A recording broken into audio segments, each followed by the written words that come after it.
O Brasil pré-colonial é um mar de imensidão incalculável que nós infelizmente ainda não mergulhamos por completo. Por mais que haja esforço dos arqueólogos, historiadores e antropólogos, ainda falta muito para que o passado indígena do nosso país seja esclarecido. Apesar disso, os estudos que já foram feitos revelam histórias incríveis como essa que eu vou contar hoje. Atualmente, onde está localizada a cidade de Santarém, já existia um cacicado indígena extremamente poderoso, que provavelmente tinha extensão de império e estrutura social complexa.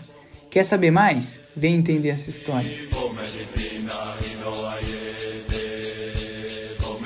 Localizada na região do Baixo Rio Tapajós, a cidade de Santarém hoje é uma das mais populosas do estado do Pará, atrás apenas de Belém e Ananindeua. O que poucos sabem é que embaixo da cidade, onde vivem mais de 300 mil habitantes, há um sítio arqueológico extremamente valioso, que revela a antiga história do povo Tapajó e da cultura milenar de seus antepassados. O centro histórico da cidade e sua região portuária são dois grandes sítios arqueológicos a céu aberto. Em Santarém, floresceu uma sociedade que dominava a arquitetura, a agricultura e também a cerâmica. Mas quem eram eles? Como viviam e se organizavam? Bom, antes vamos voltar um pouco no tempo para o período em que a arqueóloga americana Anna Roosevelt dedicou seu tempo para explorar a região.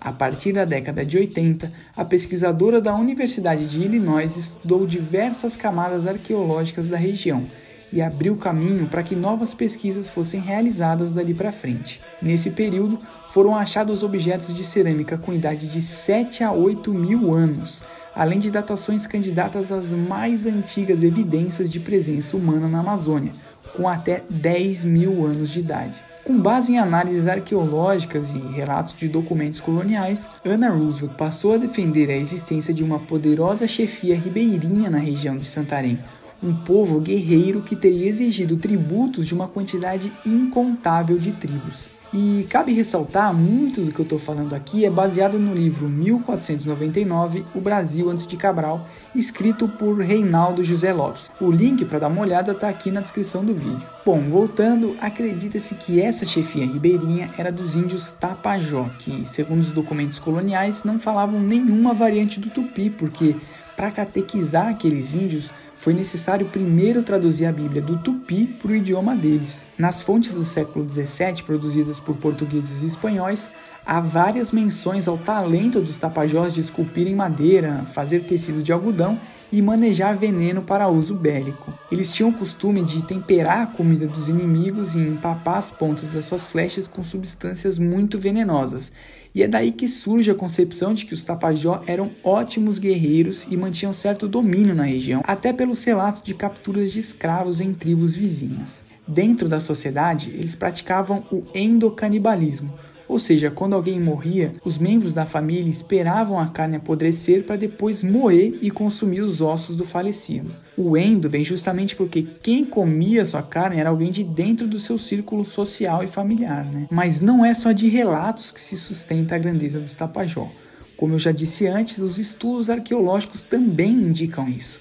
Por exemplo, foi descoberta a presença de muitas camadas de terra preta na cidade e em seus arredores, que indicam ação humana contínua e moradias permanentes durante várias gerações. Terra preta, para quem não sabe, é uma espécie de solo que apresenta evidências de manejo humano.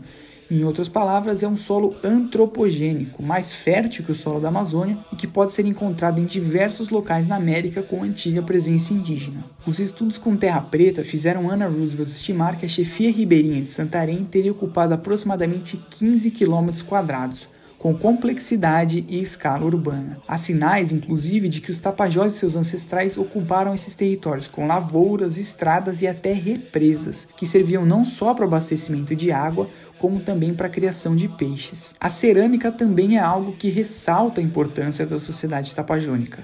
Dentre os vários artefatos complexos, destacam-se os vasos de cariátides e as pequenas figuras antropomorfas, ou seja, carregadas de representações humanas. Essas figuras muitas vezes são representadas com detalhes dos olhos, das mãos e até dos dedos dos pés do humano. Já outras vezes tomam forma de aves, como por exemplo um urubu-rei, mesclado também com características do homem ou da mulher indígena. Essas misturas fazem com que, dependendo do ângulo, as figuras tomem forma humana ou de animal, o que provavelmente estava associado ao xamanismo amazônico, suas crenças e cerimônias. Os antropólogos atribuem essa linha tênue entre humano e animal a um conceito chamado perspectivismo ameríndio, ou seja, da perspectiva dos animais, eles é que são gente e os seres humanos é que são bichos. Muitos povos ameríndios acreditavam que quando o mundo foi criado, praticamente não havia diferença entre humanos e animais. Mas não há dados concretos sobre a mitologia tapajônica, então essas afirmações devem ficar apenas no campo da especulação.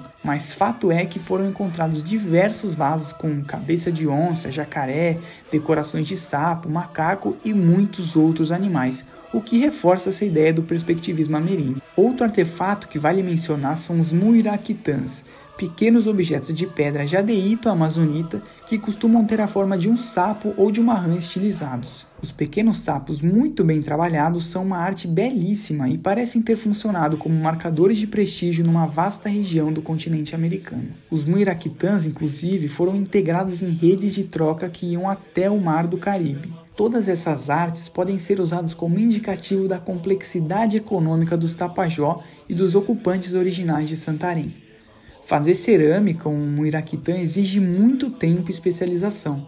Esse grau de comprometimento com a arte não permite que essa pessoa trabalhe nas lavouras ou com qualquer outra atividade braçal. E o que isso significa? Bom, significa que havia uma certa estratificação social.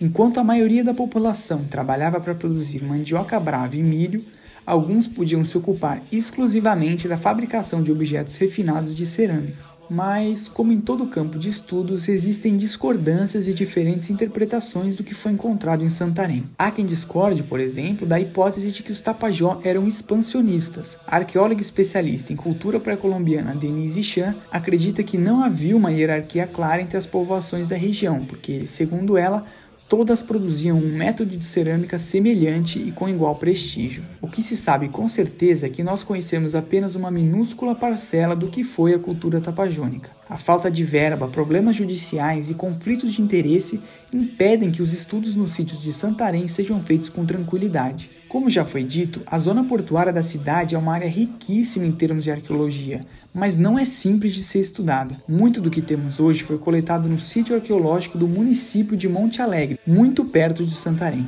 Continuar escavando essas regiões vai nos dar cada vez mais evidências da riqueza dos povos originários do Brasil. Bom pessoal, espero que tenham gostado do vídeo, contribuam com o like e a inscrição quem tiver gostado. Como sempre, eu deixo todas as fontes aqui na descrição do vídeo, então vejam lá. Não esqueçam de comentar aqui embaixo sugestões de vídeo, opiniões ou o que você quiser. É isso, minha gente. Até a próxima e muito obrigado.